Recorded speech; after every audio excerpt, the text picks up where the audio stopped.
Hello viewers, welcome to my channel Cooking Horizon by Taz.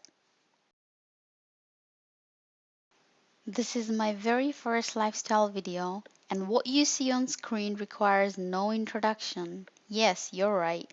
This is the most amazing, breathtaking world wonder Niagara Falls I'm talking about. I've been very fortunate to be there twice and I'd love to share my experiences with you in parts 1 and 2 of my videos. This is part 1 of my video. This is where we stayed during our first visit. This is the Embassy Suites by Hilton Falls View Hotel at the Niagara Falls.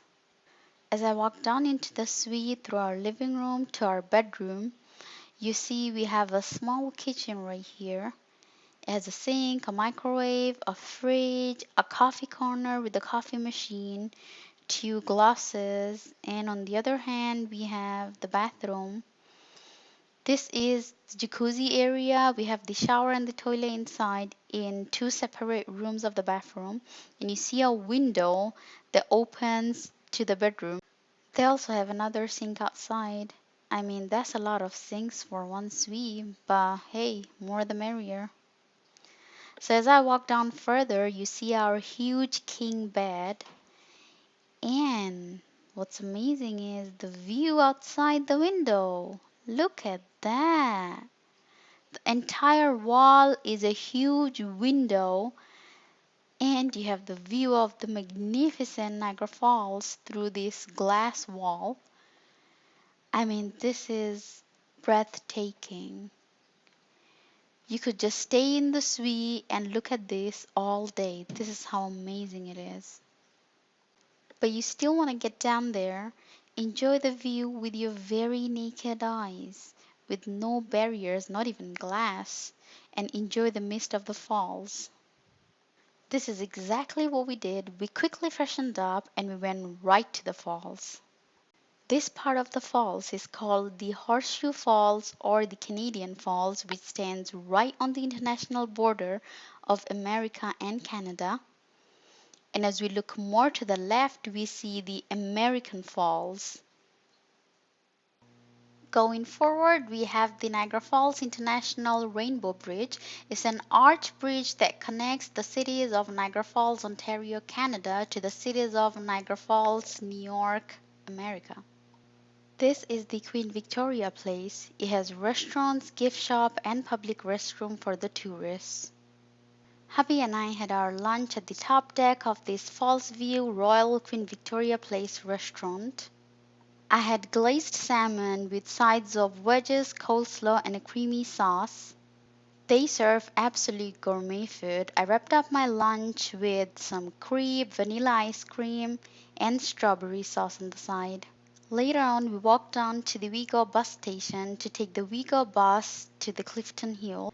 We got 48-hour Vigo bus passes complimentary from our hotel, which is worth about 15 Canadian dollars per adult.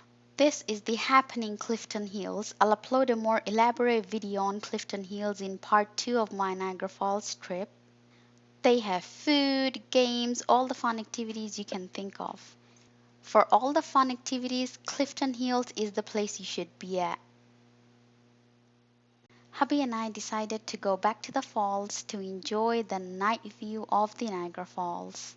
They project colorful lights at the falls from a certain distance and height at a specific angle, so it looks like as if the falls is lit from the inside and not from outside. The lights stay on from the moment it gets dark till 2 a.m. for summer and 1 a.m. for winter. To make the tourist experience more memorable, the Niagara Falls Illumination Board displays fireworks on certain days of the week, typically the weekends, Fridays, holiday Mondays, and maybe one or two other day of the weekdays. The fireworks last for about 10 to 15 minutes, and you could look up their schedule online. The next day started with a big breakfast with the falls view at the Embassy Suites by Hilton. They have a variety of breakfast items, and food definitely tastes better with a view like this. Soon after the breakfast, we joined our tour guide at the lobby. The tour is called the Elite Tours, offered by the Embassy Suites for its clients only. It consists of some of the major excursions and activities at the Niagara Falls. If you book it through them, they charge you about 180 Canadian dollars per person, but you skip all the lines and they have you enter through the staff-only entrances. If you want to make the most out of your limited time stay at Niagara Falls, you should book this tour with them. It's worth every penny. So as I stood there by the Horseshoe Falls and watched this continuous flow of water for a while, I kept wondering how much water does actually flow over the Niagara Falls per second. And when I looked the figures up online and also from our guide, I was very surprised. I mean, the numbers were very, very big. I took this shot from behind the falls, and this is literally as close as you can get to the falls. It's incredible to be able to stand right here and experience this for real. You can see the Hornblower bringing its tourists on a boat tour to the falls from the Canadian side, and they have the Maid of the Mist docking on the American side. They're literally across the river from each other. I shot this from the Hornblower itself, so going back to the numbers, about 3,160 tons of water flows over Niagara Falls every second. This accounts for 75,750 gallons of water per second over this American and Bridal Veil Falls, and 681,750 gallons per second over the Horseshoe Falls. If you have time for only one thing when you're at the falls, taking the Hornblower or the Maid of the Mist is it. This whole experience cannot be described in words. You have to feel it. Moving on, our tour guide drove us to the Whitewater Walk, which is about 2.3 miles north of the falls. To get to this bottom, we took the elevator down 70 meters and then walked along a tunnel that is 73 meters long. The water here is coming from the falls. You come here to marvel at the relentless power and beauty of nature and see how the deep and narrow Great Gorge was created. You also get to witness some of the wildest world-class whitewater rapids of Class 6 right here. This boardwalk beside the rapids is 305 meters long, which is equivalent to 1,000 feet or a quarter mile. It was a beautiful day, and it's important to mention that this attraction is seasonal.